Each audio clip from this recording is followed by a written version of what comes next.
بنا دیجیے وہ لائٹ بند کرو بھائی.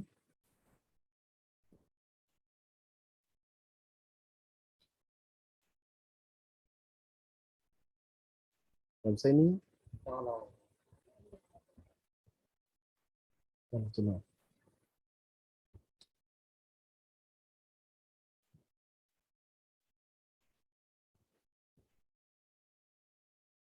السلام علیکم ورحمۃ اللہ وبرکاتہ. ان الحمد للہ نحمده ونستعینه ونستغفره ونعوذ باللہ من شرور انفسنا ومن سیئات اعمالنا ومن يهده الله فلا مضل له ومن يضلل فلا هادي له واشهد ان لا اله الا الله واشهد ان محمدا عبده ورسوله. اعوذ باللہ من الشیطان الرجیم. بسم اللہ الرحمن الرحیم. يا أيها الذين آمنوا اتقوا الله حق تقاته ولا تموتن إلا وأنتم مسلمون. يا أيها الناس اتقوا ربكم الذي خلقكم من نفس واحدة وخلق منها زوجها وبث منهما رجالا كثيرا ونساء واتقوا الله الذي تساءلون به والأرحام. يا أيها الذين آمنوا اتقوا الله وقولوا قولا سديدا يصلح لكم أعمالكم ويغفر لكم ذنوبكم ومن يطع الله ورسوله فقد فاز فوزا عظيما. أما بعد فإن خير الحديث كتاب الله وخير الهدي هدي محمد صلى الله عليه وسلم وشر الأمور محدثاتها وكل محدثة بدعة وكل بدعة ضلالة وكل ضلالة في النار. قال الله سبحانه وتعالى في القرآن المجيد والفرقان الحميد كل نفس ذائقة الموت وإنما توفون أجوركم يوم القيامة فمن زحزح عن النار وأدخل الجنة فقد فاز وما الحياة الدنيا إلا متاع الغرور. وقال تعالى في مقام آخر إن هذا القرآن يهدي للتي هي أقوم. قال تعالى في مقام آخر بسم الله الرحمن الرحيم ألف لام ميم ذلك الكتاب لا ريب فيه هدى للمتقين. وقال النبي صلى الله عليه وسلم خيركم من تعلم القرآن وعلمه. وقال النبي صلى الله عليه وسلم في حديث آخر الصيام والقرآن يشفعان لعبد يوم القيامة يقول الصيام أي رب منعته الطعام والشهوات فشفعني فيه ويقول القرآن أي رب منعته النوم فشفعني فيه فيشفعان. وقال النبي صلى الله عليه وسلم القرآن حجة لك أو عليك أو كما قال النبي صلى الله عليه وسلم. ہر قسم کی حمد و ثنا بڑائی کبریائی اللہ ذوالجلال والاکرام کے لیے ہے اور لاکھوں کروڑوں درود و سلام ہو ہمارے پیارے نبی حضرت محمد صلی اللہ علیہ وآلہ وسلم کی ذات گرامی پر. آج سے ہمارا دورہ قرآن شروع ہو رہا ہے، لہٰذا میں طاہر اسلام آپ سب کو علوم اکیڈمی برطانیہ میں دورہ قرآن کے لیے آنے پر سب کو خوش آمدید کہتا ہوں اور اللہ تعالیٰ سے دعا کرتا ہوں کہ اللہ تعالیٰ ان بابرکت ساعات کو جن میں ہم قرآن پاک کو سمجھیں گے پڑھیں گے اللہ ہمارے لیے بابرکت بنا دے اور اللہ تعالیٰ ان کو شرف قبولیت عطا فرما دے. تو آغاز سے پہلے ایک بات ضروری ہے جس کو ذہن نشین رکھنا چاہیے، اور وہ یہ ہے کہ ہر کام کو کرنے سے پہلے انسان کی نیت وہ درست ہونی چاہیے. انسان اپنی نیت کو ایک دفعہ ضرور دیکھ لے، چونکہ نبی صلی اللہ علیہ وسلم نے ارشاد فرمایا انما الاعمال بالنیات، عملوں کا دار و مدار نیت پر ہے.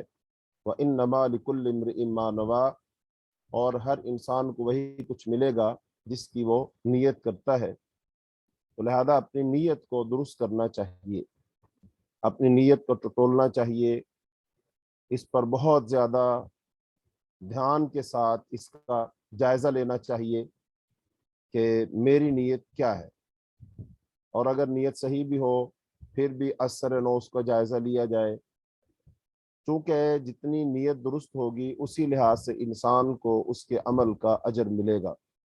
تو میں اللہ سے دعا کرتا ہوں اللہ تعالی ہم سب کی نیتوں کو خالص کر دے، ہماری نیتوں کو درست کر دے، ہماری نیتوں کو اللہ یہ بنا دے اور ہم خود یہ بنائیں کہ ہمارا یہ عمل خالص اللہ کی رضا کے لیے ہے، اللہ کے دین کے لیے ہے، ہم قرآن کی حقیقت اور معرفت سمجھنا چاہتے ہیں، تو اللہ تعالی ہمیں یہ سب چیزیں عطا فرما دے۔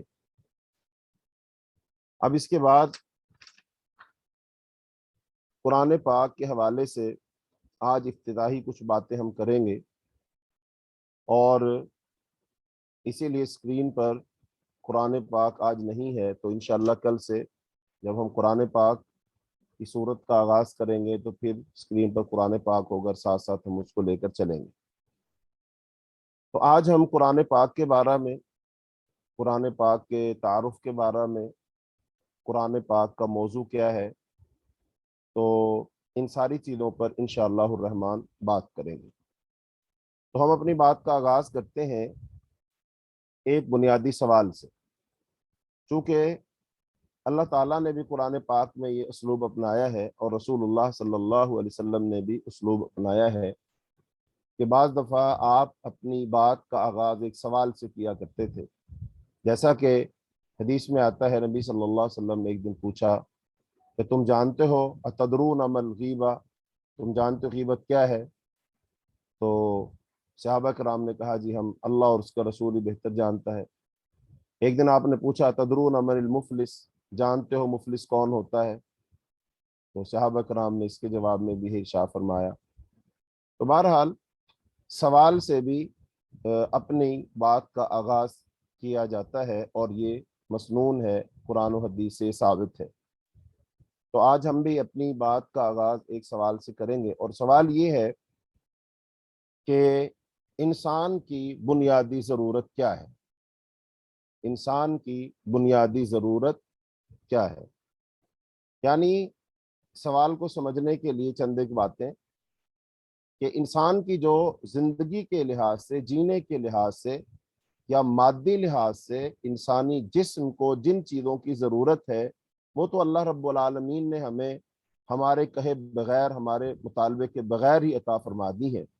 مثلا انسان کی بنیاد، زندہ رہنے کے لیے انسان کو ہوا چاہیے، پانی چاہیے، روشنی چاہیے، تو یہ اللہ تعالیٰ نے ہمیں عطا فرما دی ہے۔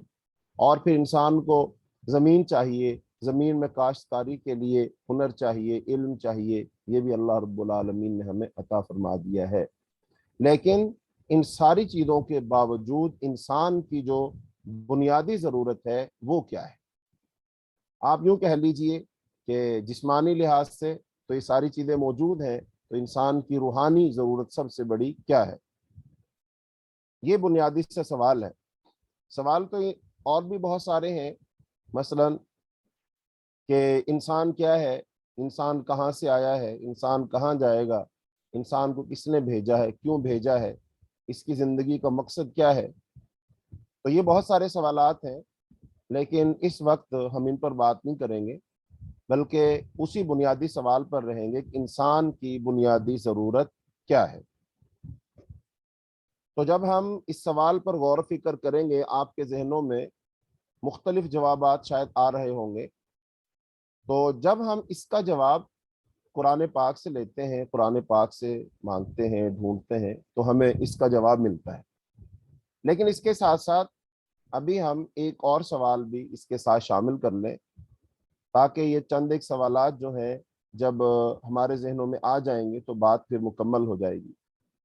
اب دوسرا سوال اس کے ساتھ یہ ہے کہ انسان کی کامیابی اور ناکامی کیا ہے؟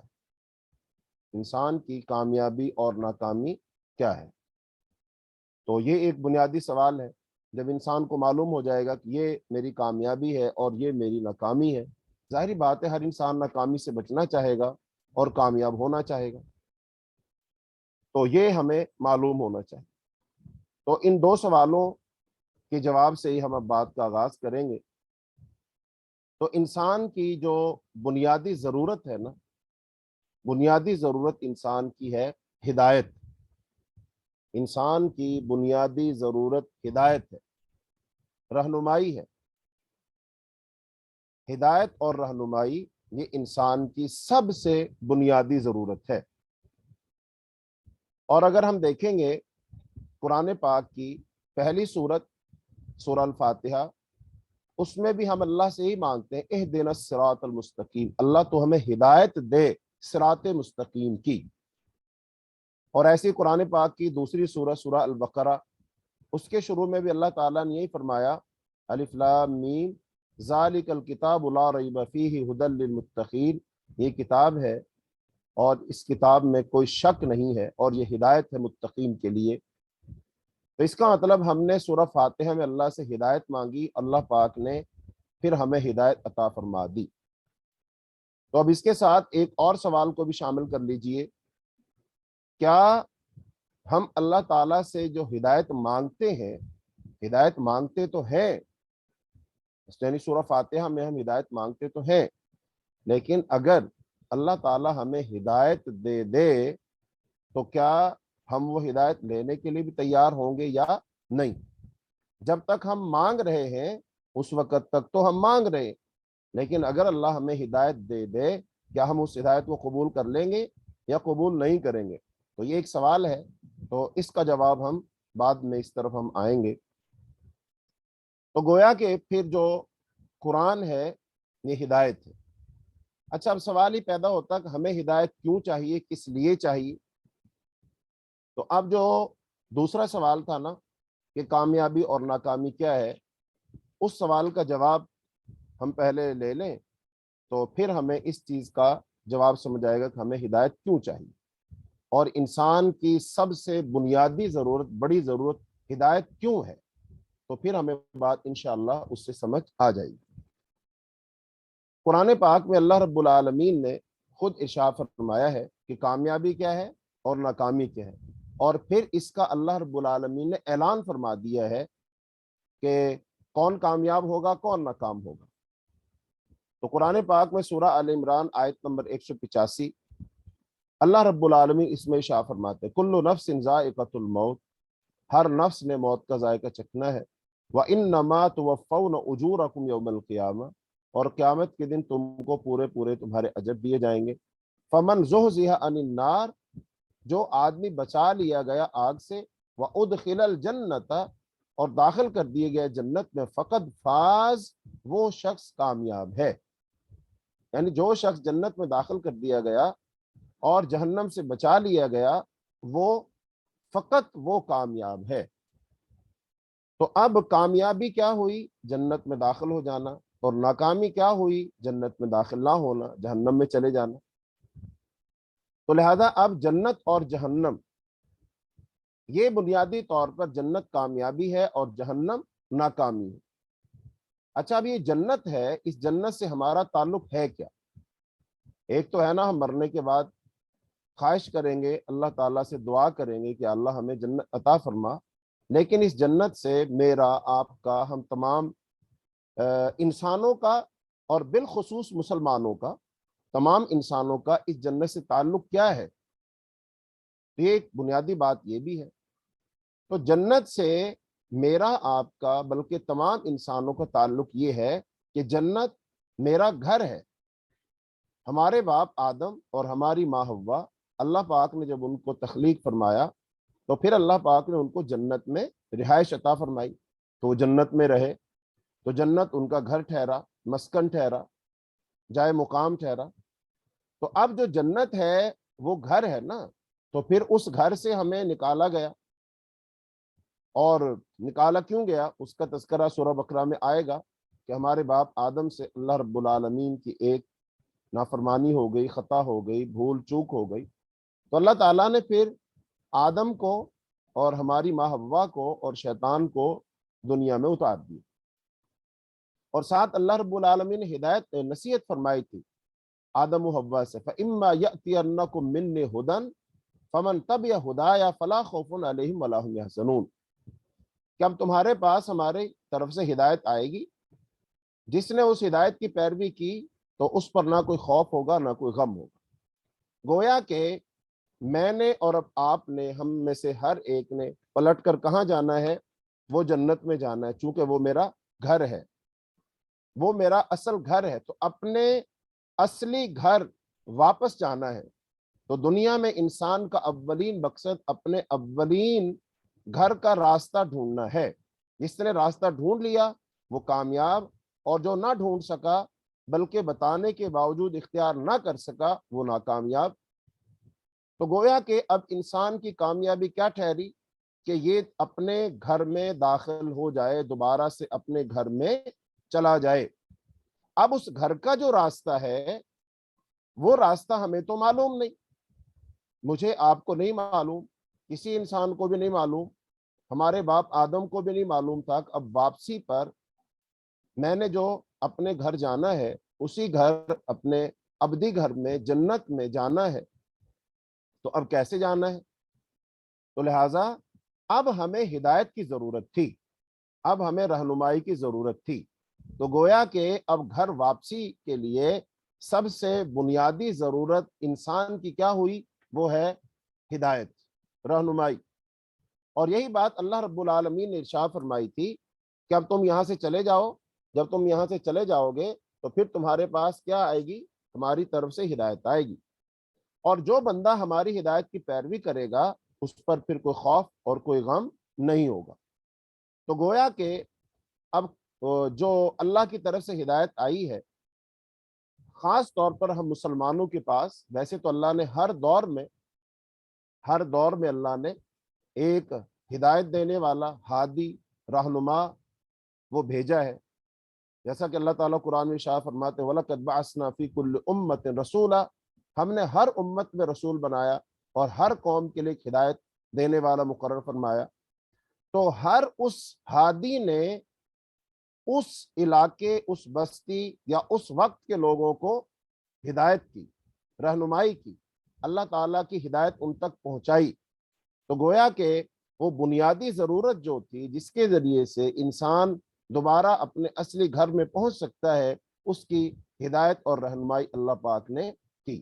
تو یہ انسان کی بنیادی ضرورت ہے، سب سے بنیادی ضرورت ہدایت ہے، رہنمائی ہے۔ اچھا، اب اگر اسی ہدایت کو کیا کہتے ہیں، یہ اس کا دوسرا نام قرآن پاک ہے۔ قرآن ہدایت نامہ ہے اللہ کی طرف سے انسان کے لیے، یعنی ہدایت نامہ انسان من جانب الرحمن۔ تو کیا انسان اسے ہدایت لینے اور اسے اپنے لیے ہدایت نامہ ماننے کے لیے تیار ہے؟ یہ اب ایک الگ بات، یہ ایک الگ سوال ہے کہ ہم اللہ سے ہدایت مانگتے ہیں، سورہ فاتحہ پڑھتے ہیں نماز میں تو ہم کہتے ہیں اہدنا الصراط المستقیم، اللہ ہمیں تو صراط مستقیم کی ہدایت عطا فرما۔ اب سوال یہ پیدا ہوتا ہے، فرض کر لیجیے اللہ تعالیٰ ہم سے یہ پوچھے کہ بندے تو ہدایت مانگتا تو ہے، اگر میری طرف سے تیرے پاس ہدایت آ گئی تو کیا تو اس ہدایت پر چل لے گا؟ کیا تو اس ہدایت کو تسلیم کر لے گا؟ چونکہ جب اللہ کی طرف سے ہدایت آ گئی تو اس کا مطلب یہ ہوگا ہدایت صرف وہی ہوگی، اس کے علاوہ کوئی ہدایت نہیں ہوگی، راستہ صرف وہی ہوگا، اس کے سوا کوئی اور راستہ نہیں ہوگا، کامیابی صرف وہی ٹھہرے گی، اس کے سوا کوئی اور کامیابی نہیں ہوگی۔ جیسا کہ نبی صلی اللہ علیہ وسلم کو اللہ پاک نے فرمایا آپ ان سے کہہ دیجئے، اور آپ نے فرمایا وَأَنَّ هَذَا صِرَاطِي مُسْتَقِيمًا فَاتَّبِعُوهُ وَلَا تَتَّبِعُوا السُّبُلَ، کہ یہ میرا سیدھا راستہ ہے، اس کی پیروی کرو اور اس کے علاوہ اور راستوں کی پیروی نہ کرو۔ اور آپ صلی اللہ علیہ وسلم نے ایک دفعہ ایک خط کھینچا اور خط کھینچ کر اس کے دائیں بائیں اور خطوط کھینچے، پھر آپ نے فرمایا جو سیدھی لائن ہے نا یہ صراط مستقیم ہے، اور اس کے دائیں بائیں جو راستے ہیں نا علی کل واحد منہا شیطان یدعوہ الیہ، اور اس کے دائیں بائیں جو راستے ہیں نا ان پر ہر ایک راستے پر شیطان بیٹھا اور وہ اس کی طرف بلاتا ہے۔ تو گویا کہ اب ان تمام راستوں کو چھوڑنا ہے، پھر اس ایک راستے پر چلنا ہے، اور یہ ہدایت ہے۔ اور یہی انسان کی بنیادی ضرورت ہے۔ اور یہ جو صراط مستقیم ہے، جہاں یہ ختم ہوگا وہاں پر اللہ کی جنت ہے۔ تو گویا کہ اب صراط مستقیم ہمیں جنت پہنچائے گا، اور جنت ہی ہمارا اصل مقصود اور مطلوب ہے، چونکہ ہم نے اپنے گھر لوٹنا ہے، ہم نے اپنے گھر واپس جانا ہے۔ تو لہذا اب ہمارے گھر تک ہمیں جو راستہ پہنچائے گا اس کا نام صراط مستقیم ہے، اور یہی تو ہم مانگتے ہیں سورہ فاتحہ میں، اہدنا الصراط المستقیم، اللہ ہمیں ہدایت دے صراط مستقیم کی۔ صراط الذین انعمت علیہم، راستہ ان لوگوں کا جن پر تو نے انعام کیا، غیر المغضوب علیہم ولا الضالین، نہ ان پر تیرا غضب کیا گیا اور نہ وہ گمراہ ہوئے۔ تو ایسا راستہ یہ صراط مستقیم جو ہمیں اللہ کے اپنے ہمارے اصلی گھر یعنی جنت میں پہنچا دے، تو یہ انسان کی بنیادی ضرورت ہے۔ اچھا، پھر اللہ تعالیٰ نے یہ جو ہدایت ہے نا، یہ چونکہ بنیادی ضرورت ہے نا، تو ہر چیز کو اللہ تعالیٰ نے ہدایت دی ہے، اور انسان کے سوا تمام مخلوقات نے اللہ کی اس ہدایت کو قبول کیا ہے۔ مثال کے طور پر کسی بھی مخلوق، کوئی بھی مخلوق ہے، وہ گائے بھینس بکری کوئی بھی ہے، کسی بھی مخلوق کا بچہ ہو تو جب وہ پیدا ہوتا ہے نا، وہ دودھ کے لیے دودھ کی جگہ ڈھونڈتا ہے، اور ماں کے پستان کو منہ سے لگاتا ہے یا منہ پستان کی جانب لے کر جاتا ہے، حالانکہ ماں کے پیٹ میں تو اسے خوراک منہ سے نہیں نہ ملتی، وہ تو ناف کے ذریعے سے خوراک جاتی ہے، تو ناف کے ذریعے سے پہنچتی ہے۔ لہذا یہ اللہ کی ہدایت ہے جس کے ذریعے وہ یہ سب کرتا ہے، پستان کو منہ میں لے کر چوستا ہے، اور اسے ہدایت کی گئی ہے کہ پستان کو منہ میں لے کر تو نے اس کو سک کرنا، اندر کی طرف کھینچنا ہے، اور اسے چوسو گے تو دودھ اندر آئے گا اور تمہاری بھوک مٹے گی۔ حتیٰ کہ آپ دیکھ لیجئے، شہد کی مکھی ہے، اب وہ مکھی شہد بناتی ہے، اور وہ شہد اس کے اندر شفا ہے، ہم اس کو کھاتے پیتے ہیں، خوش ذائقہ ہے۔ تو اب اس مکھی کو بھی اللہ پاک نے ہدایت کی ہے، اس مکھی کو اللہ نے راستہ بتایا اور سکھایا ہے۔ تو اللہ کے راستے پر چل کر وہ مکھی، وہ مختلف پھولوں پر بیٹھ کر کے وہ رس چوستی ہے اور شہد بناتی ہے، اور انسان اس کو کھاتا پیتا ہے، اس میں اللہ نے شفا رکھی ہے۔ الغرض، یہ سورج ہے، چاند ہے، ستارے ہیں، یہ زمین ہے، زمین سے اگنے والے پیڑ پودے ہیں، یہ تمام چیزیں یہ اللہ کے حکم کے مطابق چل رہی ہے، اللہ کی ہدایت کے مطابق چل رہی ہے، اور ہزاروں سال سے چل رہی ہے، اور ان کے اندر کوئی بگاڑ اور خرابی نہیں، کوئی ٹکراؤ نہیں۔ تو اس سارے کا سارا نظام اس اللہ کی ہدایت کے مطابق چل رہا ہے۔ ہاں، اگر کوئی بھٹکتا ہے تو وہ انسان بھٹکتا ہے، اگر کوئی گمراہ ہوتا ہے تو وہ انسان ہوتا ہے، اگر کوئی اپنے منزل مقصود سے ہٹ کر کہیں اور جاتا ہے تو وہ انسان ہوتا ہے۔ اگر انسان کی ویسے تو اصل منزل اللہ پاک نے جنت ہی بنائی ہے، جنت میں ہمارا باپ آدم رہا تو ہم بھی گویا کہ جنت میں جائیں گے، وہ ہمارا اصلی اور ابدی گھر ہے۔ لیکن اب جو شخص اللہ کی ہدایت کی پیروی نہیں کرے گا، اللہ کی ہدایت پر نہیں چلے گا، تو گویا کہ وہ اپنے لیے جنت کا نہیں بلکہ وہ جہنم کا راستہ چنتا ہے، تو پھر جہنم میں چلا جائے گا۔ لہذا اب انسان کی سب سے بنیادی ضرورت کیا ہے؟ وہ ہدایت ہے۔ تو اب قرآن پاک ہدایت نامہ ہے من جانب الرحمن، تو اللہ کی طرف سے جو ہدایت آئی ہے، اب اس ہدایت کو پڑھنا، سمجھنا، اس کا علم حاصل کرنا، تو یہی انسان کی کامیابی ہے۔ اب قرآن پاک کو پڑھنا، سمجھنا، اس کو وقت دینا، اب اس کی بہت زیادہ فضیلت بیان ہوئی ہے۔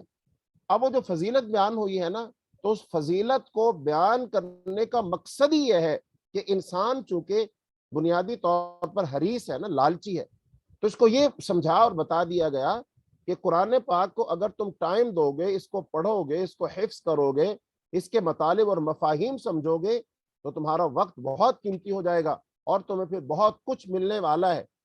اس کا مطلب اللہ پاک نے قرآن پاک کو پڑھنے کی جو فضیلتیں بیان کی ہیں، وہ اس لیے بیان کی کہ انسان اس طرف راغب ہو جائے، انسان کا دل اس طرف مائل ہو جائے، انسان کے اندر ذوق اور شوق پیدا ہو جائے۔ جیسا کہ فرمایا رسول اللہ صلی اللہ علیہ وسلم نے، خیرکم من تعلم القرآن وعلم، تم میں سب سے بہتر وہ ہے جو قرآن پاک سیکھتا ہے اور سکھاتا ہے۔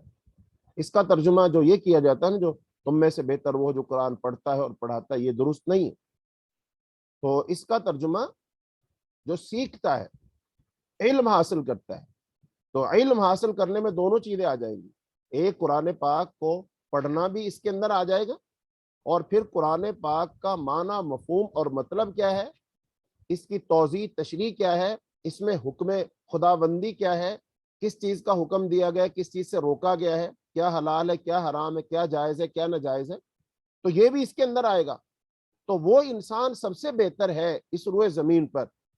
مثال کے طور پر آپ ابھی اس وقت دیکھ لیجئے، ہم الحمدللہ تقریباً آپ 300 سوا 300 لوگ ہیں جو آن لائن اب قرآن کی اس کلاس میں موجود ہیں. اچھا، ہم 300 ساڑھے 300 لوگ تو اس میں، لیکن دنیا کی آبادی تو تقریباً 1 ارب کے قریب ہے نا. تو 1 ارب میں سے سوا 300 تو ہم ہیں، اور اس طرح اور بھی بہت سارے لوگ ہوں گے جو کہیں نہ کہیں انشاءاللہ قرآن پڑھ رہے ہوں گے، وہ سارے کے سارے لوگ اس میں شامل ہیں. تو یہ جو لوگ اس وقت اس گھڑی میں جو قرآن پاک پڑھ رہے ہیں، سن رہے ہیں، سمجھ رہے ہیں، ایک تو یہ ہے. اور اس کے مقابلہ میں باقی جتنے لوگ اس وقت تعلیم حاصل کر رہے ہیں، وہ دنیا کا کوئی بھی علم پڑھ رہے، دنیا کا کوئی بھی تجربہ کر رہے، وہ دنیا کا کوئی بھی کام کر رہے. اب ان کا مقابلہ کرو، تقابل کرو کہ بہتر کون ہے. تو بہتر اس حدیث کے مطابق وہ لوگ ہیں جو اس وقت اس لمحے اس گھڑی میں قرآن پاک وہ سیکھ رہے اور قرآن پاک سکھا رہے. تو یہ ان کی فضیلت ہوئی. تو اب یہ لوگ اللہ کے نزدیک سب سے بہتر ہے. خیرکم، یہ چنے ہوئے لوگ ہیں، خیر پر لوگ ہیں، پسندیدہ لوگ ہیں. تو اس کا مطلب ہمیں اس بات پر اللہ کا شکر ادا کرنا چاہیے کہ اللہ کی توفیق سے ہو، اللہ نے ہمیں ہدایت دی ہے، ہمارے دلوں کو اس طرف مائل کیا ہے، ہم تک ایک اشتہار پہنچا، ایک اعلان پہنچا، ہم نے اس پر لبیک کہا، اور ہم اپنے سارے کام کاج چھوڑ کر کے، مصروفیات چھوڑ کر کے اللہ کے قرآن کو سیکھنے کے لیے جمع ہو گئے. تو اس لیے اللہ نے اعزاز بخشا ہے ہم کو کہ سب سے بہتر ہے ہم لوگ. پھر ایک اور حدیث میں ارشاد فرمایا، الصیام والقرآن یشفعان للعبد یوم القیامہ، کہ جو لوگ روزہ رکھتے ہیں نا، قیامت کے دن جب وہ اللہ کی بارگاہ میں جائیں گے، اور فرض کر لیجئے ان کی نیکیاں کم ہو گئیں اور ان کے گناہ زیادہ ہو گئے، تو وہاں پر پھر ہمیں کوئی سہارا چاہیے، ہمیں کوئی سفارشی چاہیے جو ہمیں اللہ رب العالمین کے ہاں ہماری سفارش کر سکے. کیا یا اللہ، یہ بندہ، اس کو تو معاف کر دے، اس کو تو جہنم سے بچا کر جنت میں داخل کر دے، اے اللہ اس کو تو کامیاب کر دے. ہمیں ایک سفارشی چاہیے. تو وہاں پر روزہ اور قرآن دونوں سفارشی بن کر آئیں گے اللہ کی جناب میں. اور کہے گا، روزہ کہے گا، اے ربی منعتہ الطعام والشہوات، اللہ میں نے تو اس کو کھانے سے اور نفسانی خواہشات سے روکا تھا. اللہ، پھر اللہ پاک فرمائیں گے اچھا اب تو فشفعنی فیہ، اللہ اس کے حق میں میری سفارش قبول فرما. ایسے قرآن آئے گا اور کہے گا، اے ربی منعتہ النوم، اے اللہ میں نے اس کو سونے سے روکا، اللہ یہ اس کو نیند آتی تھی، یہ سونا چاہتا تھا، میں نے اس کو روک دیا. اللہ پاک دونوں کی سفارش قبول فرمائیں گے. فیشفعان، دونوں کی سفارش قبول کر لی جائے گی. تو اب سفارش قبول ہو گئی، اس کا مطلب بخش دیے گئے ان کے، اللہ پاک نے ان کو معاف کر دیا، اللہ پاک نے ان کو جنت میں داخل کر دیا. تو یہ ہے قرآن پاک کو وقت دینا، قرآن پاک سے دل لگی کرنا، قرآن پاک سے دوستی لگانا، قرآن سے محبت کرنا، قرآن پاک کو حرز جاں سمجھنا، جب بھی وقت ملے قرآن پاک کو وقت دینا. لہذا یہاں سے یہ بھی پتہ چلا، یہ جو قرآن ہے نا، یہ جو قرآن ہے جو کاغذ کے اوراق میں لکھا ہوا ہے اور ایک کتاب کی شکل میں ہمارے پاس موجود ہے، اس کو نا پتہ چلتا ہے کہ کون اس سے محبت کرتا ہے، کون نفرت کرتا ہے، کون اس کو پڑھتا ہے، کون اس کو سمجھتا ہے، کون اس کو وقت دیتا ہے، کون اس سے دوستی لگاتا ہے، اس کو سب پتہ ہے. اس کی آنکھیں ہیں، اس کے کان ہیں، اس کی یادداشت ہے، اس کی میموری ہے، یہ سنتا ہے اور قیامت کے دن یہ بولے گا بھی. تو یہاں سے اندازہ لگائیے پھر قرآن پاک کو جو بندہ سینے سے لگاتا ہے، چومتا ہے، آنکھوں سے لگاتا ہے، پڑھتا ہے، اس پر عمل کرتا ہے، اس کو سمجھنے کی کوشش کرتا ہے، اس کو وقت دے رہا ہے، تو اس کا مطلب قرآن بھی اس کو وقت دے گا، قرآن بھی اس دوستی کو نبھائے گا، قرآن بھی اس سے محبت کرے گا، قرآن بھی اس کو اللہ سے بخشوائے گا، قرآن بھی اس کو اللہ کی جنت میں داخل کرے گا. تو اس کا مطلب یہ ہوا پھر قرآن پاک پڑھنے، سمجھنے، اس کو وقت دینے کی بہت فضیلت. اور ایسی ایک اور حدیث میں نبی صلی اللہ علیہ وسلم فرمایا، القرآن حجت لک او علیک، کہ قرآن پاک قیامت کے دن یا تو تیرے حق میں بولے گا یا تمہارے خلاف بولے گا. حق میں بولنے کا مطلب یہی ہے کہ تمہارے حق میں بول کر تمہیں اللہ سے بخشوائے گا، تمہاری سفارش کرے گا۔ اور اگر اللہ نہ کرے قرآن کسی کے خلاف بول پڑا، کیا خلاف بولے گا؟ قرآن کہے گا کہ اے اللہ، اس شخص نے میری عزت نہیں کی، میرا احترام نہیں کیا، میرا ادب نہیں کیا، مجھے وقت نہیں دیا، مجھ سے محبت نہیں کی، مجھے سیکھا نہیں اس نے، مجھے پڑھا نہیں اس نے، حالانکہ میں اللہ تیرا کلام تھا، تیری کتاب تھی، میری بڑی فضیلت تھی، میری بڑی وقت تھی، بڑی قدر تھی، اللہ اس نے میری قدر نہیں کی۔ تو اب یہ قرآن اس کے خلاف بول رہا ہے، اور یہ قرآن پہچانتا ہے ان تمام لوگوں کو کہ جو صحت مند ہے، تندرست ہے، تن و مند ہے، ان کے پاس وقت ہے، فرصت ہے، اور وہ دنیا کی بیسیوں کتابوں کو پڑھتے ہیں، حفظ کرتے ہیں، امتحانات دیتے ہیں، ان کی الماریوں میں وہ کتابیں سجی ہوئی ہیں، لیکن قرآن کہتا ہے کہ میں اس الماری میں نہیں نہ ہوں، مجھے اس میں نہیں نہ رکھا گیا، مجھے نہیں نہ پڑھا گیا، مجھے نہیں نہ سمجھا گیا۔ تو اس لیے قرآن پھر دکھی ہوتا ہے، اور قرآن دکھی ہو کر کے پھر قیامت کے دن اللہ کی بارگاہ میں جائے گا۔ اور قرآن پاک کو بعض لوگ امام بناتے ہیں، یہ قرآن پاک امام ہے، اس کی حیثیت امام کسی ہے، یہ ہمارے آگے ہونا چاہیے، ہم اس کے پیچھے ہونے چاہیے۔ تو اب اگر ہم قرآن کے آگے ہوں، اس کا مطلب ہمارا امام ہمارے پیچھے اور ہم امام سے آگے، تو قرآن کی امامت کو تسلیم کرو۔ قرآن چاہتا ہے کہ مجھے دنیا امام بنا لے اور میرے پیچھے چلے، میں ان کی رہنمائی کروں، میں انہیں ہدایت دوں، اور قرآن پاک کی جو ہدایت ہے، رہنمائی ہے، وہ سب سے بہتر رہنمائی ہے، سب سے مضبوط راستہ دکھاتا ہے قرآن پاک۔ قرآن پاک کی پالیسی سب سے اچھی ہے، جیسا کہ اللہ تعالیٰ نے قرآن پاک میں ارشاد فرمایا ان ھذا القرآن یہدی للتی ہی اقوم، بے شک قرآن پاک سب سے مضبوط راستہ دکھاتا ہے، یعنی ایسا راستہ جس راستے کو کوئی شخص وہ توڑ نہیں سکتا، یعنی کہ شیطان اس راستے پر چلنے والے لوگوں کو ناکام نہیں کر سکتا۔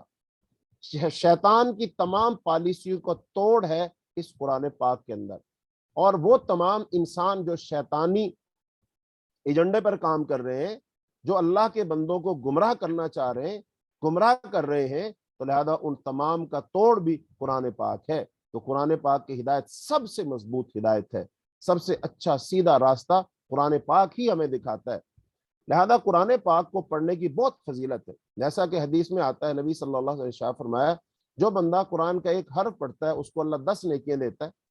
قرآن پاک ایک حرف پڑھو 10 نیکیاں، تو اس کا مطلب اب اس قرآن پاک کو اتنا پڑھنے کی فضیلت کیوں ہے، اتنی اہمیت کیوں ہے، اللہ ان کو اتنی قدر کیوں دے رہا ہے؟ قرآن پاک ان کی سفارش کرے گا اور وہ اللہ کی جنت میں چلے جائیں گے، تو اس کا مطلب اس کے پیچھے ہے نا کوئی بات۔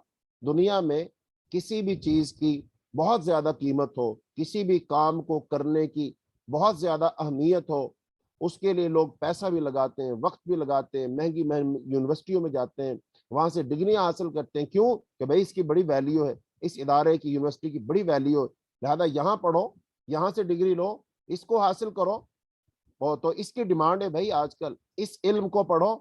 ہاں، تو اس کا مطلب وقت کے تقاضوں کو ملحوظ رکھتے ہوئے لوگ پڑھتے ہیں نا ان کو، تو پھر ان کو تو ہم اہمیت دے رہے ہیں، لیکن سب سے زیادہ اہمیت کس کی ہے؟ قرآن کی ہے۔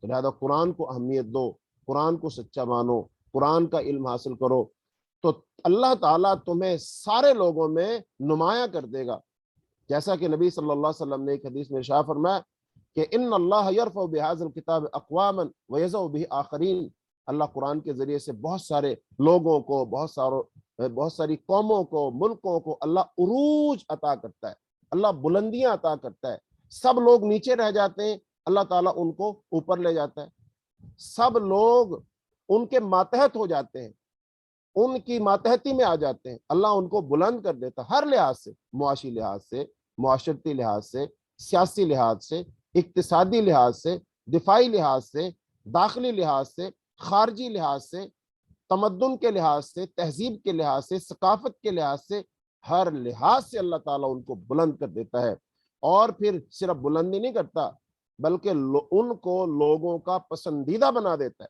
وہ لوگوں کے لیے آئیڈیل بن جاتے ہیں، لوگ ان کی نقل کرتے ہیں، لوگ ان کی پیروی کرتے ہیں، لوگ ان کے جیسا بننے کی کوشش کرتے ہیں، لوگ ان کو اپنا آئیڈیل بنا لیتے ہیں، اور یہ تاریخ نے یہ وقت دیکھا ہے۔ مثال کے طور پر مسلمانوں کے دو شہروں کا تذکرہ کر لو خاص طور پر، یعنی مکہ اور مدینہ تو ہے ہی ہے، لیکن بغداد کا تذکرہ کرو، اور پھر آپ اسپین کا تذکرہ کرو۔ اسپین کے اندر اب سے 1000 سال پہلے، اب سے 1000 سال پہلے، چونکہ اسپین کا اندلس کا ایک سائنسدان تھا جس کا نام تھا ابو القاسم زہرابی، وہ 936 میں پیدا ہوا، اور اس نے کتاب لکھی التصریف، اور وہ تصریف سرجری کی پہلی کتاب تھی، آپریشن سرجری۔ اور پھر یورپ والوں نے اس کتاب کو پڑھا، 300 سال تک اپنی یونیورسٹیوں میں اس کتاب کو پڑھایا، وہ بطور نصاب کے شامل رہی کتاب، اور اس کا پھر لاطینی زبان میں، فرانسیسی زبان میں، مختلف زبانوں میں اس کا ترجمہ ہوا۔ اور اس وقت یورپ کے لوگ، جب یورپ کی گلیوں میں کیچڑ تھا، اندھیرا تھا، یہ قبائلی لوگ تھے، اور یہ ایک دوسرے سے وہ جنگیں کرتے تھے، حملے کرتے تھے، کوئی تہذیب ثقافت وہاں پر نہیں تھی۔ یورپ کی تاریخ پڑھ کر دیکھی، یورپ کی تاریخ کے 3 ایج ہیں، ایک ہے ڈارک ایج، اندھیروں کا زمانہ، ایک ہے مڈل ایج، وہ درمیانہ متوسط، اور پھر ہے یہ ان کا جدید دور۔ تو یہ جدید دور ان کا ہے، یہ اس سے کتنے سو سالہ پرانا ہے، زیادہ 250 250 سال پرانا ہے یہ دور، 300 سال لگا لو، 300 سال پہلے یورپ میں چکا چوند نہیں تھی۔ تو لہٰذا یورپ کے لوگ کہاں پڑھنے گئے؟ یہ پڑھنے اسپین آئے، اسپین سے پڑھا انہوں نے، یہاں سے علم سیکھ کر وہاں گئے۔ اس کا مطلب اسپین والوں نے علم کہاں سے سیکھا؟ اسپین والوں نے قرآن سے سیکھا، حدیث سے سیکھا، نبی صلی اللہ علیہ وسلم کی سیرت و سنت سے سیکھا، اور انہوں نے ایسی معاشرت، ایسی تہذیب اور ثقافت اور تمدن قائم کیا کہ دنیا والوں اس کو نہ صرف تسلیم کیا بلکہ اس کو اپنایا۔ تو یورپ سے جب لوگ پڑھنے آتے تھے وہاں پر، اور وہاں سے پلٹ کر جاتے تھے، وہ سر پہ پگڑی باندھی ہوتی تھی انہوں نے، اور اسپین والوں کا لباس پہنا ہوتا تھا۔ کیوں؟ اور وہ پھر جب جاتے تھے لوگ حیران ہوتے تھے، یہ کہاں سے لوگ آگے؟ وہ ان کو پھر بتایا کرتے تھے، سمجھایا کرتے تھے، پڑھے لکھے لوگوں کا لباس یہ ہوتا ہے، تہذیب یافتہ لوگوں کا لباس یہ ہوتا ہے۔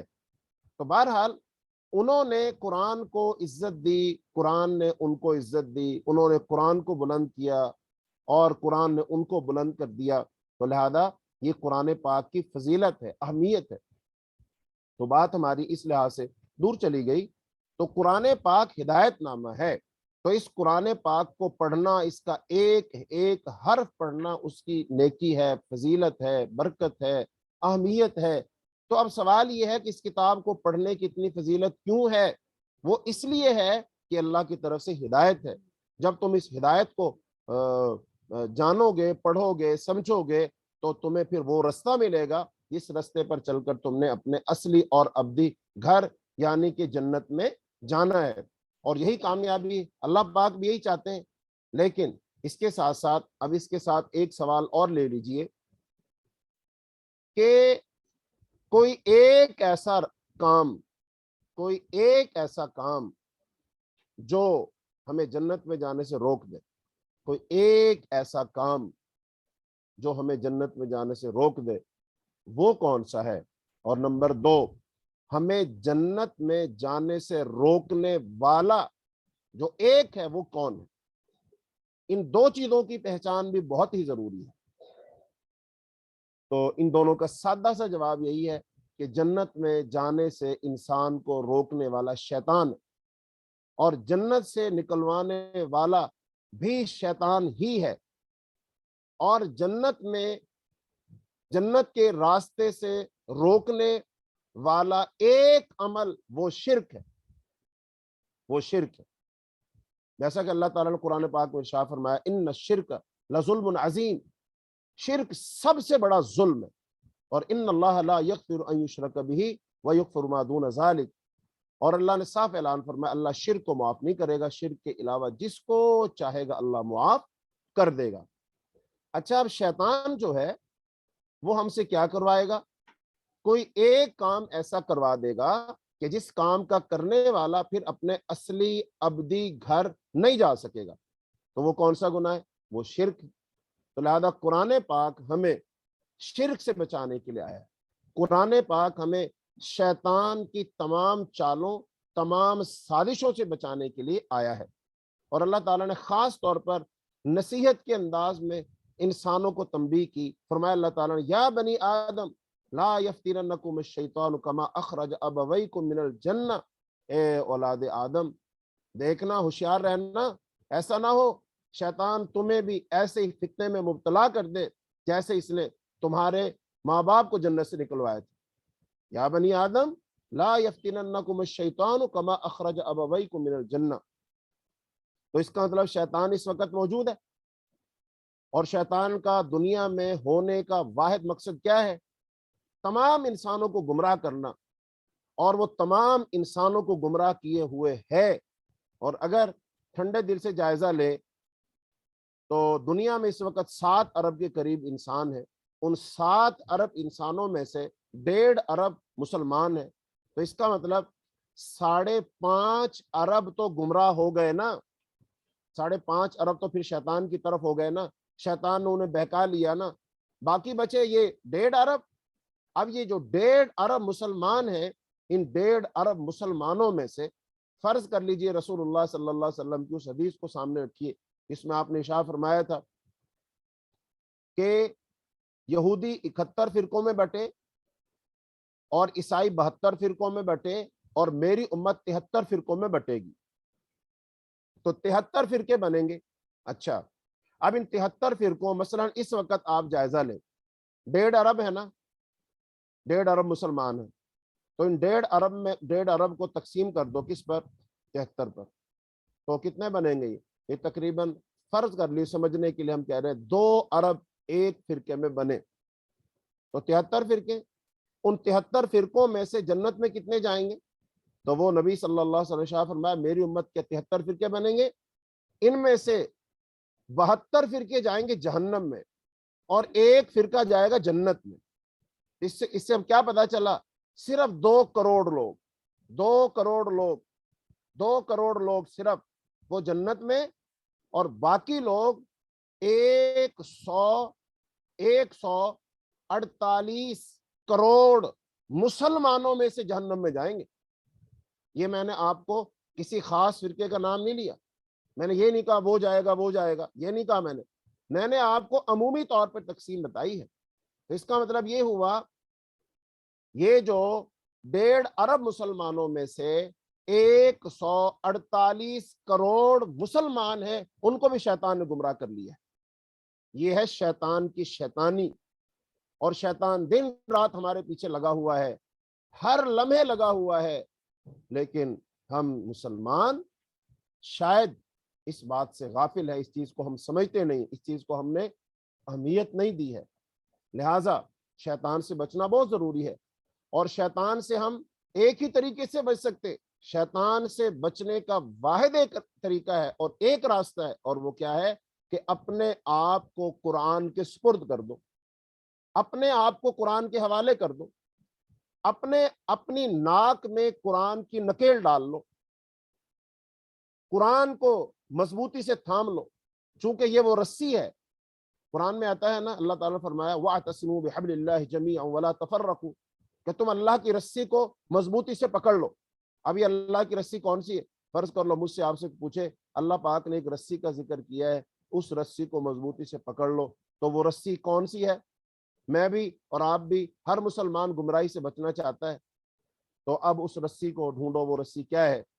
تو جب ہم حدیث پاک کو پڑھیں گے تو نبی صلی اللہ علیہ وسلم فرمایا حبل اللہ القرآن، وہ اللہ کی رسی وہ قرآن ہے۔ لہذا قرآن پاک کو پکڑو، لہذا قرآن پاک کو پڑھو، سمجھو، تو یہ قرآن پاک اللہ کی وہ رسی ہے جو ہمیں متفق اور متحد بھی رکھے گی، ہمیں ہر قسم کی گمراہی سے بچائے گی، ہر قسم کی شیطانی چال سے بچائے گی، اور ہمیں ہمارے اصلی گھر اللہ کی جنت میں بھی داخل کروا دے گی، اور یہی ہماری سب سے بڑی کامیابی ہے۔ یہی اللہ پاک نے قرآن پاک فرمایا فَمَنْ زُحْزِحَ عَنِ النَّارِ وَأُدْخِلَ الْجَنَّةَ فَقَدْ فَازَ، جو جہنم سے بچا لیا گیا اور جنت میں داخل کر دیا گیا وہی کامیاب ہے۔ تو گویا کہ قرآن پاک ہمیں گمراہی سے بچانے کے لیے ہے، تو لہذا اس قرآن پاک کو پڑھنا سمجھنا یہ بہت ضروری ہے۔ یہ بڑا ہی باعث شرف کام ہے، بڑی فضیلت والا کام ہے۔ تو قرآن پاک میں جو بنیادی چیز ہے وہ کیا ہے؟ ہدایت۔ قرآن پاک میں بنیادی چیز کیا ہے؟ وہ ہدایت ہے۔ تو ہدایت کی ہمیں ضرورت ہے، اور ہدایت ہی انسان کی وہ بنیادی ضرورت ہے جو اس کو چاہیے، چونکہ جب انسان کو ہدایت مل جائے گی نا، تو انسان پھر ہر چیز کو پہچان لے گا، یہ پہچان لے گا صحیح کیا ہے، غلط کیا ہے، جائز کیا ہے، ناجائز کیا ہے، کون سا گروہ شیطان کا ہے اور کون سا گروہ رحمان کا ہے، کون سی جماعت رحمان کی ہے اور کون سی جماعت شیطان کی ہے، کیا صحیح ہے کیا غلط ہے۔ تو یہ ہر چیز قرآن پاک واضح کر دے گا۔ لہذا جب ہم نماز میں کہتے ہیں نا اہدنا الصراط المستقیم، تو اہدنا کا مطلب صرف اسی قدر نہیں ہے کہ ہمیں سیدھا راستہ دکھا دے، اتنا ہی نہیں ہے، بلکہ اس کا مفہوم اس سے بہت زیادہ ہے۔ اس میں یہ مفہوم بھی ہے کہ اس راستہ کی صحت پر ہمارے دل مطمئن کر دے، اس پر چلنے کا ہمارے اندر ذوق اور شوق پیدا کر دے۔ اے اللہ اس کی مشکلیں ہمارے لیے آسان کر دے، اور اس پر چلا دینے کے بعد دوسری پگ ڈنڈیوں پر بھٹکنے سے ہمیں محفوظ رکھ۔ یہ سارا مضمون اس کے اندر موجود ہے۔ یہ ساری باتیں جب ہم کہتے ہیں اہدنا الصراط المستقیم، تو یہ ساری چیزیں اس کے اندر موجود ہیں، صراط مستقیم کے اندر یہ موجود ہیں۔ تو گویا کہ ہدایت انسان کی سب سے بنیادی اول آخر ضرورت ہے۔ تو لہذا ہدایت اگر کسی کو مل جائے تو سمجھ لیجئے وہ شخص کامیابی کی راہ پر چل پڑا، اور جس شخص کو ہدایت نہ ملی تو اس کا مطلب وہ شخص تو بے ہدایتہ ہے۔ جب اس کو ہدایت ہی نہیں ملی ہے، وہ ہے ہی بے ہدایتہ، تو پھر وہ جنت میں کیسے جائے گا، اپنے اصلی گھر میں کیسے جائے گا؟ تو وہ نہیں جا سکتا۔ اچھا، اب جب ہم دیکھتے ہیں ہدایت کیا ہے، تو ہدایت کا معنی کیا ہوتا ہے؟ تو ہدایت کا معنی سمجھنے کے لیے جب ہم دیکھتے ہیں مفسرین نے کیا لکھا ہے، تو ہدایت کا معنی ہے لطف و کرم کے ساتھ کسی کی رہنمائی کرنا، لطف و کرم کے ساتھ کسی کی رہنمائی کرنا، یعنی کہ اس کے اندر مہربانی، لطف، محبت، نرمی یہ ہو۔ تو اللہ تعالیٰ نے گویا کہ ہماری جو رہنمائی کی ہے وہ بڑے ہی اچھے انداز میں، احسن انداز میں، بڑے ہی پیار سے، محبت سے انسان کو سمجھایا ہے۔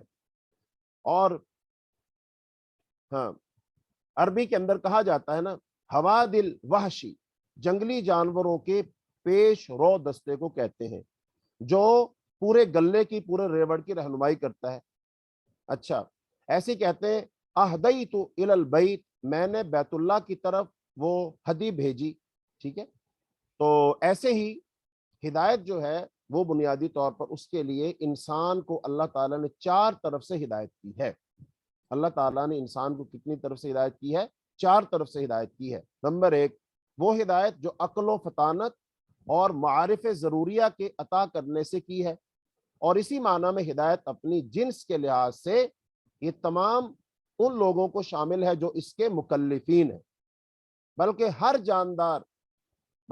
جاندار چیز کو حسب ضرورت اس سے حصہ ملا ہے، جیسا کہ اللہ تعالیٰ نے قرآن پاک میں ارشاد فرمایا ربنا الذی اعطى كل شیء خلقه ثم هدى، ہمارا پروردگار وہ ہے جس نے ہر مخلوق کو اس کی خاص طرح کی بناوٹ عطا فرمائی، پھر ان کی خاص اغراض پورا کرنے کی راہ دکھائی۔ جیسا کہ ہم نے ایک مثال آپ کو دی تھی، کوئی بھی جانور ہے، اس کا بچہ جب پیدا ہوتا ہے تو اللہ اس کو ہدایت دیتا ہے کہ تم نے دودھ ڈھونڈنا ہے اور تھن کو، ماں کے پستان کو منہ میں ڈالنا ہے، اور پھر اس کو منہ میں ڈال کر تم نے چوسنا ہے، سک کرنا ہے، اپنے اندر کی طرف لے کر جانا ہے۔ تو یہ سب کیا ہے؟ یہ ہدایت ہے۔ اور دوسری قسم کی ہدایت وہ ہے جو اللہ تعالیٰ نے پیغمبر بھیج کر اور کتابیں نازل فرما کر تمام انسانوں کو راہ نجات کی طرف دعوت دی ہے۔ اللہ تعالیٰ قرآن پاک میں ارشاد فرماتے ہیں وَجَعَلْنَاهُمْ أَئِمَّةً يَهْدُونَ بِأَمْرِنَا لَمَّا صَبَرُوا، اور ہم نے بنی اسرائیل میں سے دین کے پیشوا بنائے تھے جو ہمارے حکم سے لوگوں کو ہدایت کرتے تھے۔ اس میں ہدایت کے یہی معنی مراد ہے۔ اور تیسری قسم وہ بمعنی توفیق خاص کے آیا ہے، جو خاص ہدایت یافتہ لوگوں کو عطا کی جاتی ہے، جیسا اللہ تعالیٰ نے قرآن پاک میں ارشاد فرمایا والذین اہتدوا زادہم ہدی، جو لوگ وہ قرآن پاک کے سننے سے جو روبرو ہوتے ہیں، قرآن پاک کو سنتے ہیں، تو اللہ تعالیٰ ان کو ہدایت میں زیادہ کر دیتا ہے، خدا ان کو زیادہ ہدایت دیتا ہے۔ فرمایا من یؤمن باللہ یہدی قلبہ، اور جو شخص خدا پر ایمان لاتا ہے وہ اس کے دل کو ہدایت دیتا ہے۔ ان الذین آمنوا وعملوا الصالحات یہدیہم ربہم بایمانہم، جو لوگ ایمان لائے اور انہوں نے نیک عمل بھی کیے، ان کے ایمان کی برکت سے ان کو ان کا پروردگار نجات کا راستہ دکھائے گا۔ والذین جاہدوا فینا لنہدینہم سبلنا، اور جن لوگوں نے ہمارے دین کے کام میں کوشش کی ہم بھی ان کو ضرور اپنے راستے دکھائیں گے۔ یزید اللہ الذین اہتدوا ہدا، اور جو لوگ راہ راست پر ہیں اللہ ان کو روز بروز زیادہ ہدایت دیتا چلا جاتا ہے۔ فہد اللہ الذین آمنوا، تو اللہ تعالیٰ نے اپنی عنایت سے مسلمانوں کو راہ دکھا دی، ہدایت دی۔ یہدی من یشاء الی صراط مستقیم، جس کو چاہتا ہے دین کا سیدھا راستہ دکھا دیتا ہے۔ تو یہ تین معنی ہدایت کے ہو گئے۔ چوتھا معنی کیا ہے؟ ہدایت سے آخرت میں جنت کی طرف رہنمائی مراد ہے، جنت کی طرف رہنمائی مراد ہے، جیسا کہ اللہ تعالیٰ نے فرمایا سَيَهْدِيهِمْ وَيُصْلِحُ بَالَهُمْ، بلکہ وہ انہیں منزل مقصود تک پہنچا دے گا۔ اور ایک اور آیت میں فرمایا وَنَزَعْنَا مَا فِي صُدُورِهِمْ، اور فرمایا الحمدللہ الذی ہدانا لہذا وما كنا لنہتدی لولا ان ہدانا اللہ، خدا کا شکر ہے جس نے ہم کو یہاں کا راستہ دکھایا، اور اگر خدا ہم کو راستہ نہ دکھاتا تو ہم راستہ نہ پا سکتے۔ تو گویا کہ اللہ پاک نے چار طریقے سے انسان کی ہدایت کی ہے۔ تو ہدایت کے یہ چاروں جو اقسام ہیں یہ تربیتی درجات کی حیثیت رکھتے ہیں، یعنی جسے پہلے درجہ کی ہدایت حاصل نہ ہو وہ دوسرے درجہ ہدایت پر فائز نہیں ہو سکتا، بلکہ وہ تو شرعاً مکلف ہی نہیں۔ آپ یوں سمجھ لیجئے نا، جس آدمی نے 8ویں کا امتحان پاس نہ کیا ہو وہ 9ویں میں کیسے جا سکتا ہے؟ جس نے 10ویں کا امتحان پاس نہ کیا ہو وہ 11ویں جماعت میں کیسے جا سکتا ہے؟ جس نے 11ویں کا امتحان پاس نہیں کیا وہ 12ویں میں کیسے جا سکتا ہے؟ جس نے ایف اے نہیں کیا ہوا وہ بی اے میں کیسے جا سکتا ہے؟ اسی طرح علی حاضر القیاس جسے دوسرے درجہ کی ہدایت حاصل نہ ہو وہ تیسرے اور چوتھے درجہ کی ہدایت سے بہریاب نہیں ہو سکتا، اور جسے چوتھے درجہ کی ہدایت حاصل ہو تو اسے پہلے تینوں درجات لازماً حاصل ہوں گے۔ اسی طرح تیسرے درجہ کی ہدایت کا حصول پہلے دو درجوں کی ہدایت کو مستلزم ہے، اور اس کے برعکس درجہ اولا کا حصول درجہ ثانیہ کو اور ثانیہ کا حصول ثالثہ کو مستلزم نہیں۔ ایک انسان کسی دوسرے کو صرف دعوت الی الخیر اور رہنمائی کے ذریعے ہی ہدایت کر سکتا ہے، باقی اقسام ہدایت اللہ تعالیٰ کی قبضہ قدرت میں ہے۔ لہذا جن آیات میں ہدایت کی نسبت پیغمبر یا کتاب یا دوسرے انسانوں کی طرف کی گئی ہے وہاں صرف راہ حق کی طرف رہنمائی کرنا ہے۔ چنانچہ اللہ تعالیٰ ارشاد فرماتے انک لا تہدی الی صراط مستقیم، اور بے شک سیدھا راستہ تو نہیں دکھاتا، وہ اللہ دکھاتا ہے۔ یہدون بامرنا، جو ہمارے حکم سے ہدایت کیا کرتے تھے، وَلِكُلِّ قَوْمٍ ہاد، اور ہر ایک قوم کے لیے رہنما ہوا کرتے تھے۔ تو اس کا مطلب یہ جو ہدایت ہے یہ اللہ کی طرف سے، اور ہدایت بہت ضروری ہے، تو لہذا ہدایت انسان کی بنیادی ضرورت ہے۔ تو یہ فرمایا نا وَيَهْدِيهِمْ إِلَىٰ صِرَاطٍ مُسْتَقِيمًا، اور اپنی طرف پہنچنے کا سیدھا راستہ دکھائے گا، یعنی اللہ تعالیٰ اپنی طرف پہنچنے کا سیدھا راستہ دکھائے گا۔ پھر ہدایت اور تعلیم دو باتوں کے بغیر نتیجہ خیز نہیں ہو سکتی۔ ایک یہ کہ معلم اپنی طرف سے کما حق کو سمجھانے کی کوشش کرے، اور دوسرے یہ کہ متعلم سیکھنے والا علم حاصل کرنے والا استفادہ کرنے کی کوتاہی سے کام نہ لے۔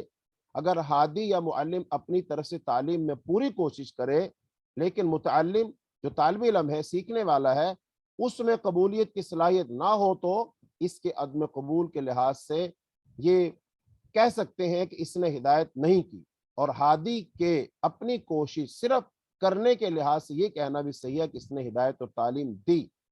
بس جب عدم قبولیت کی صورت میں نفی اور اس بات کے ساتھ دونوں طرح کہنا صحیح ہے تو کفار کے ہدایت الہی کو قبول نہ کرنے کے لحاظ سے یہ کہنا بھی بجا ہوگا کہ اللہ تعالیٰ نے انہیں ہدایت نہیں دی۔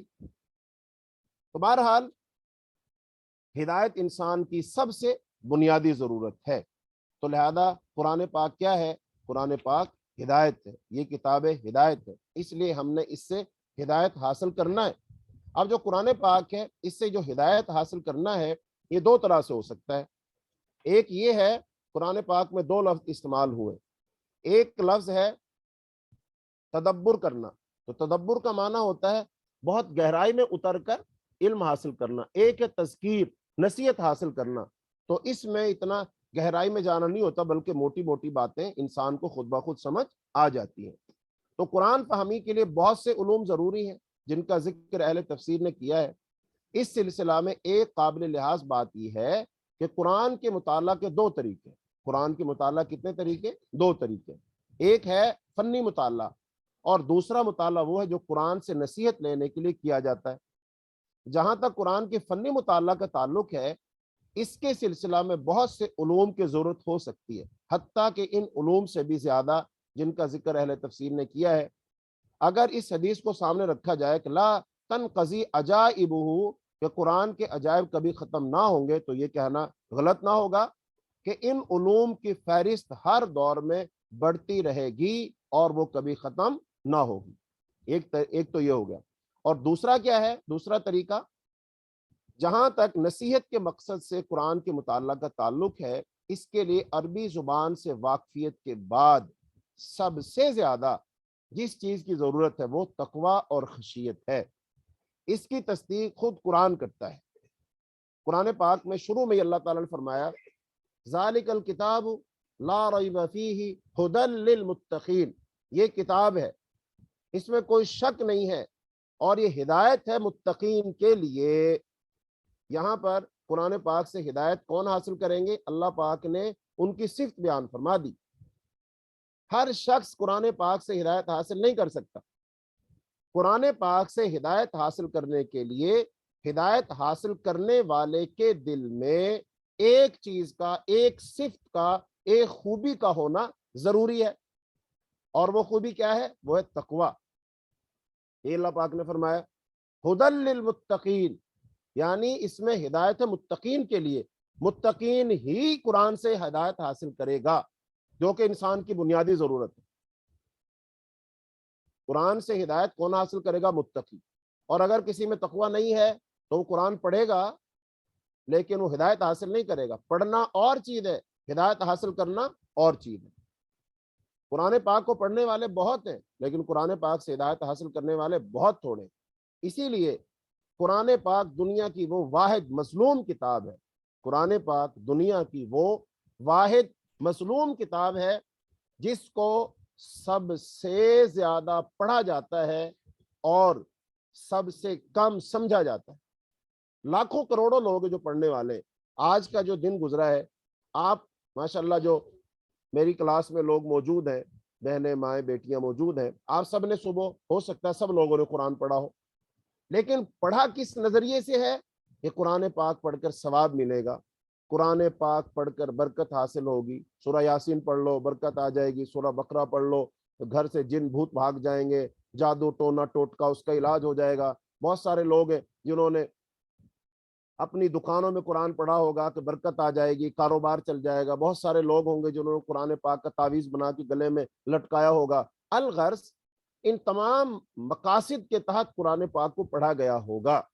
لیکن وہ کتنے لوگ ہیں جنہوں نے قرآن پاک کو ہدایت حاصل کرنے کے لیے پڑھا ہوگا کہ میں نے رہنمائی حاصل کرنی ہے، میں نے جاننا ہے کہ کیا اللہ کو پسند ہے، کیا ناپسند ہے، کیا حلال ہے، کیا حرام ہے، کون سا کام کرنے سے اللہ خوش ہوتا ہے، کون سا کام کرنے سے اللہ ناراض ہوتا ہے، جہنم میں لے جانے والے اعمال کون سے، جنت میں لے جانے والے اعمال کون سے، میرا گھر کیسا ہونا چاہیے، میری معاشرت کیسی ہونی چاہیے، میری شکل و شبات کیسی ہونی چاہیے، ہماری خوشیاں غمیاں کیسی ہونی چاہیے، میں نے زندگی کیسے گزارنی ہے، میری زندگی کا مقصد کیا ہے، اللہ نے مجھے کیوں بھیجا ہے.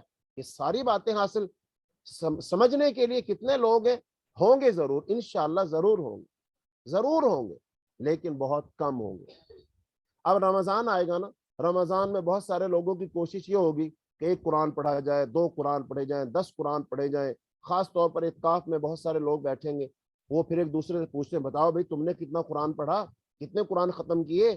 کوئی کہتا ماشاءاللہ میرے 4 قرآن ہو گئے، کوئی 3 ہو گئے، کوئی 2 ہو گئے. یہ ٹھیک ہے، قرآن پاک پڑھو، میں یہ تو نہیں کہہ رہا ہوں کہ نہ پڑھو، لیکن خدا کے لیے زندگی بھر آپ ہر رمضان میں 10 مرتبہ قرآن پڑھتے ہیں، لیکن قرآن پاک کیا کہتا ہے، قرآن پاک میں کیا لکھا ہے، قرآن پاک کے اندر اللہ رب العالمین کی منشا مرضی کیا ہے، اس کو بھی تو سمجھو. کم از کم ایک دفعہ قرآن پاک کو ترجمے کے ساتھ تو پڑھو، قرآن پاک کو ترجمے کے ساتھ تو پڑھو.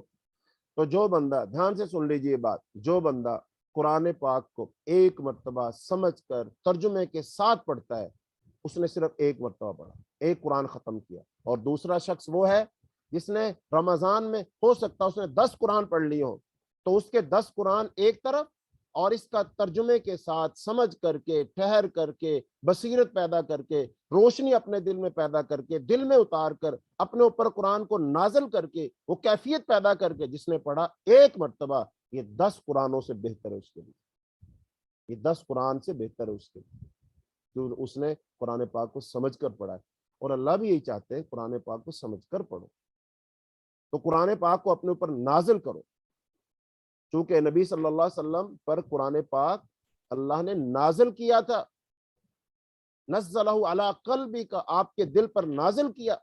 ہم صرف اور صرف قرآن کو آنکھوں سے پڑھتے ہیں، ہم قرآن پاک کو اپنے دل پر نازل نہیں کرتے۔ کاش کہ ہم قرآن پاک کو اپنے دل پر نازل کریں۔ جب آپ قرآن پاک کو دل پر نازل کریں گے نا، قرآن پاک آپ کو چینج کر دے گا، آپ کو بدل دے گا، آپ کی سوچ کو، فکر کو بدل دے گا۔ جب قرآن پاک آپ کے دل پر نازل ہوا، آپ کے دل میں داخل ہوا، آپ کے دل میں ایک چراغ روشن ہو جائے گا، ایک روشنی آپ کے اندر پیدا ہو جائے گی، اور اس روشنی کے ساتھ پھر اس دنیا کو دیکھو گے، اس دنیا کو دیکھنے کا آپ کا نقطہ نظر اور زاویہ نظر بدل جائے گا۔ اس دنیا کی حقیقت قرآن کو سمجھنے سے پہلے کیا تھی، قرآن کو سمجھنے کے بعد کیا ہو جائے گی، بالکل الٹ ہو جائے گی۔ قرآن جب تک نہیں سمجھا تھا، انسان کا جینا مرنا، صبح و شام، سب دنیا دنیا اور دنیا، لیکن جب آپ نے قرآن پاک پڑھا، سمجھا، قرآن پاک نے آپ کے اندر بصیرت پیدا کی، دل کی آنکھوں سے پردہ ہٹا دیا، پھر آپ کو سمجھ آئے گی دنیا فانی ہے، دنیا ختم ہونے والی ہے، دنیا اس قابل ہی نہیں کہ اس کو اہمیت دی جائے، دنیا کو ترجیح نہیں دینی، دنیا کو اہمیت نہیں دینی، پھر آپ دنیا کے نہیں آخرت کے بندے بن جائیں گے، آخرت کے بندے بن جائیں گے۔ اور قرآن پاک میں اللہ پاک نے انسانوں سے یہ شکوہ کیا ہے کیا، کہ بل تؤثرون الحیات الدنیا والآخرت خیر وابقا، کہ تم دنیا کی زندگی کو ترجیح اور اہمیت دیتے ہو، جبکہ والآخرت خیر وابقا، اور آخرت بہتر بھی ہے اور باقی رہنے والی۔ بتائیے صحابہ کرام رضی اللہ عنہم اجمعین، جب تک قرآن انہوں نے نہیں سمجھا تھا، نازل نہیں ہوا تھا، ان کی زندگیاں کیسی تھیں، ان کی ترجیحات کیا تھیں، ان کے مقاصد کیا تھے، اور جب انہوں نے وہ اسلام لے آئے، قرآن پاک کو سمجھا، قرآن پاک پر عمل کیا، اس کے بعد ان کی زندگیاں کیسی ہو گئی، کیا کوئی فرق نہیں ہے؟ آج دیکھ لیجئے، آج ہمارے سامنے مثالیں موجود ہیں، کتنے سارے غیر مسلم ہیں، کرسچن لوگ ہیں، وہ پہلے مسلمان نہیں تھے، انہوں نے قرآن نہیں پڑھا تھا، قرآن نہیں سمجھا تھا، اور پھر انہوں نے قرآن پاک پڑھ لیا، قرآن پاک سمجھ لیا۔ گھڑی دکھاؤ کہاں میری،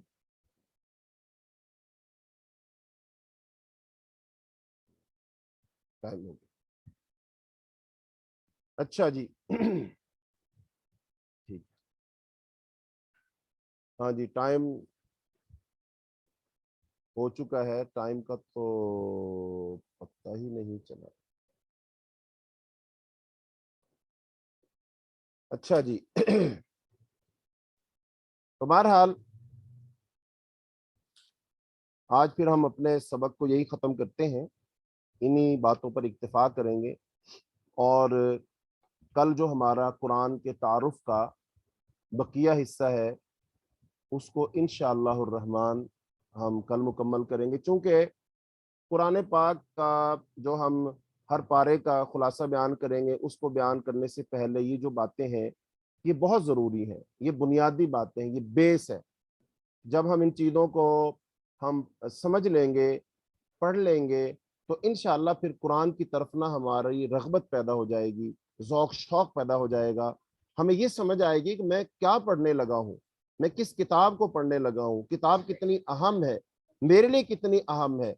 تو انشاءاللہ الرحمن پھر ہمارے دل اس کی طرف مائل ہوں گے، اور جو انسان قرآن پاک کو دل کے میلان کے ساتھ پڑھے گا، جو شخص قرآن پاک کو دل کی خوشی کے ساتھ، توجہ کے ساتھ، حضور قلبی کے ساتھ ایک مقصد بنا کر پڑھے گا، اللہ تعالیٰ اس کو وہ چیز عطا فرما دے گا، اللہ اس کو وہ چیز دے دے گا۔ اور جب اللہ تعالیٰ ہمارے دلوں میں اس ذوق کو، شوق کو، محبت کو دیکھیں گے نا، اللہ بھی خوش ہو جائیں گے، کیونکہ نبی صلی اللہ علیہ وسلم شاہ فرمایا ان اللہ لا ينظر الى صورکم ولا اجسامکم ولا اموالکم وَلَكِنْ يَنْظُرُ إِلَىٰ قُلُوبِكُمْ وَأَعْمَالِكُمْ، بے شک اللہ نہیں دیکھتا تمہاری شکل و صورتوں کی طرف، نہیں دیکھتا اللہ تمہارے مال و دولت کی طرف، تو اللہ پاک کہاں دیکھتا ہے؟ اللہ پاک دیکھتا ہے تمہارے دلوں کی طرف۔ تو جب اللہ پاک ہمارے دل کو دیکھیں، کاش کہ ہم ان خوش نصیب لوگوں میں شامل ہو جائیں کہ جن پر اللہ اپنی نظر کرم ڈال دے، نظر رحمت ڈال دے، اللہ تعالی ہمارے دلوں کو دیکھے، اور جب اللہ ہمارے دلوں کو دیکھے تو ہمارے دل اللہ کی محبت سے بھرے ہوئے ہوں، ہمارے دلوں میں اللہ کی ہی محبت ہو، ہمارے دلوں میں اللہ کی ہی طلب ہو، اللہ ہی ہمارا مطلوب و مقصود ہو، اللہ کے لیے جینا اور مرنا ہو۔ پھر قرآن پاک اللہ کا کلام ہے، اس کا بے حد احترام ہو، ہمارا دل قرآن کے احترام سے لبالب بھرا ہو، اور پھر قرآن پڑھنے کا ذوق اور شوق ہو، ہمارا دل قرآن کی طرف مائل ہو، تو جب اللہ ہمارے دلوں کو دیکھے گا اور ہمارے دلوں کی ایک کیفیت ہوگی تو یقیناً ہمارا اللہ ہم سے خوش ہو جائے گا، ہمارا اللہ ہم سے راضی ہو جائے گا۔ اور یہی ہماری زندگی کا مقصد ہے کہ ہمارا اللہ ہم سے راضی ہو جائے، ہمارا اللہ ہم سے خوش ہو جائے، اللہ ہمیں ان کاموں کی توفیق دے دے جن سے اللہ خوش ہوتا ہے۔